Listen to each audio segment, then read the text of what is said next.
Hi, I'm Scott Taylor, welcome back. Today I thought I'd start this video with another illustration, as well as read for you an excerpt from my novel, Sky Lantern Dragons and the Monsters of Mundor.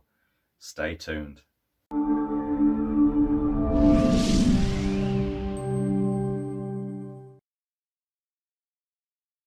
Okay, well today I thought I'd focus on one of my other characters from my fantasy novel, Sky Lantern Dragons and the Monsters of Mundor. Her name is Catburglar, and she is a feline character and one of the 6 mages who went out in search of the 7th mage. Ah, Cat. I love this character from Sky Lantern Dragons. She's my absolute favourite.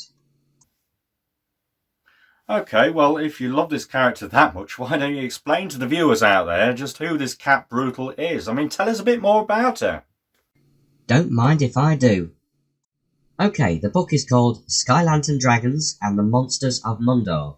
Now, Catburglar is one of the 6 mages that were sent out to find the 7th mage, or the Dragon Tolan.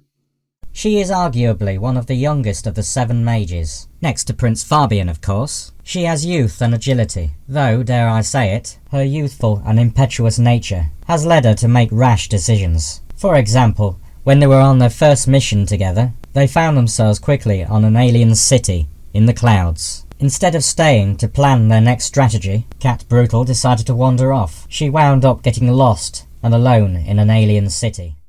A short passage will be read from the novel, where Cat finds herself running from a dangerous shape-shifting Viper Master named Aspasian. She turned around, looking to find anything that might have indicated a way out. A secret trapdoor, anything. She turned repeatedly on her feet. The walls were like a spinning carousel. The feeling was unsettling.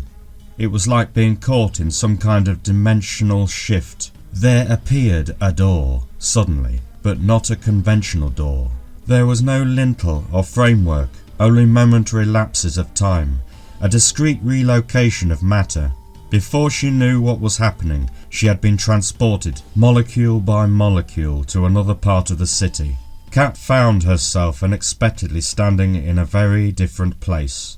She saw a tall throne made of shining gold. A rather high and elegant man rose from a luxuriously upholstered seat and was on his feet the second Cat caught sight of him. The stranger wore a golden mask over his face, intricate in pattern and Machiavellian in purpose. It was accentuated and framed by a design similar to a cobra's outstretched hood. The creature looked intently back at her with shrewd eyes that were heavily piercing, drawn behind the subtle shaded sockets of that burnished mask. His skin revealed many scales, as if he was more reptile than man. Who are you? What is your name? The man, who resembled an ancient potentate, suddenly inquired. His words were in a strange dialect which Cat could barely understand. She stood in stunned silence, not knowing how dangerous he was. May I ask what you are doing here? The other asked. When Cat did not answer, the stranger said, Well, you came into my universe, uninvited. Who are you, pray? Why are you here? Answer me!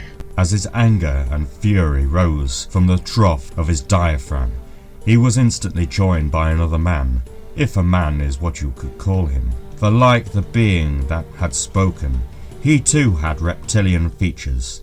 Cat, however, recognized this creature straight away. Fear rose in her as she was able to make out the faction and division to which he and his reptilian brethren belonged. This vile creature was none other than Cottonjaw, one of Malkarian's snake hunters. As one appeared, another followed from behind a throne. This one wore a long, flowing trench coat and an old tricorner hat.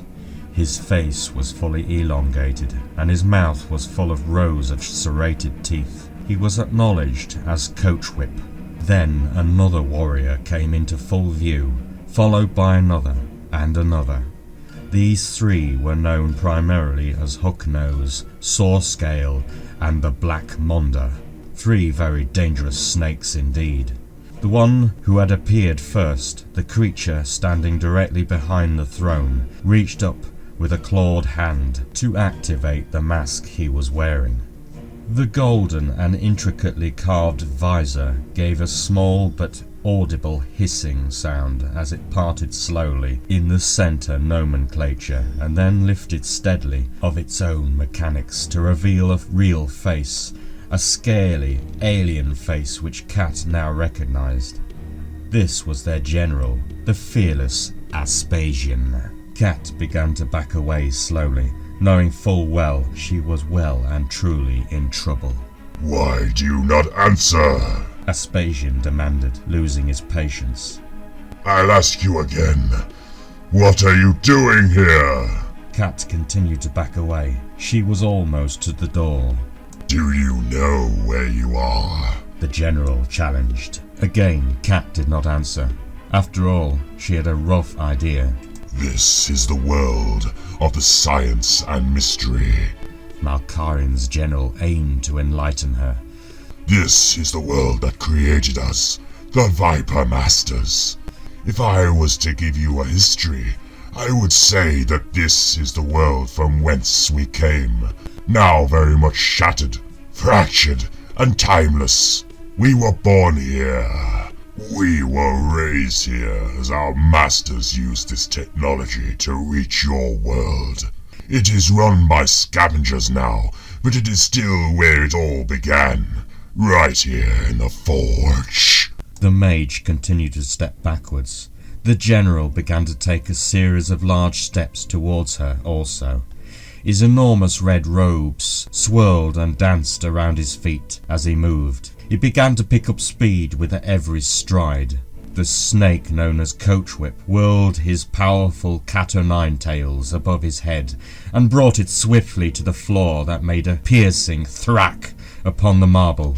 Cottonjaw merely stood his ground, dislocated his jaw like an anaconda, and spat out fine threads from the back of his throat. Much akin to a spider spinning a web, he hurled the threads in Cat's direction, hoping to ensnare her in his many strands. Cat, with her great agility, managed to evade the attack. Answer me! Who are you? Why did you come here? Aspasian continued while he sustained his pursuit.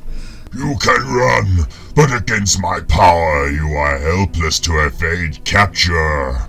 Cat continued to look on, alarmed, fearful of what she saw. It only took a split second. Aspasian was changing, not only in appearance but in bulk and stature as well. Cat was well aware of this creature's powers, as she and her companions had faced his likes before, and knew that Aspasian was a shapeshifter. She watched helplessly as the transformation began. Muscles and sinews swelled, undulating, heaving under the camouflage of skin. Veins as thick as rope surged beneath the layers of flesh, like dark and bloody cables. In spite of his reptilian appearance, the general began to simulate mammalian qualities. Thick hair developed over his muscles and spread over his body. The transformation was swift and terrible. It was a kind of lycanthropy over a snake-like predator. The creature, who was once Malkarian's second-in-command, quickly removed and discarded the golden mask, revealing the face of a vicious snake creature like nothing Cat had seen before. Its teeth bore down as it snivelled and howled. The body of a great hound was followed by a tail that emerged with the head of a snake at one end. Half hound, half serpent, he had become a nightmare. Cat turned on her heels and ran. The monster lurched forward, going down on all fours. It barked and rasped. Red eyes, eyes that once appeared human, bore down on its prey. Come here! It snarled. You cannot flee the death! It howled and barked, demonstrating the grey madness of a soul that believed and trusted nothing. It bayed for Cat's suffering. Its footfalls were laboured, though they sounded like dull thunderbolts on the marble floor.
Okay, well here she is, ladies and gentlemen, Catburglar.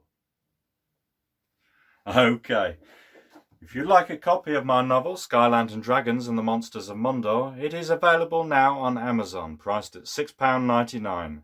Okay, don't forget to subscribe and stay tuned. See you later.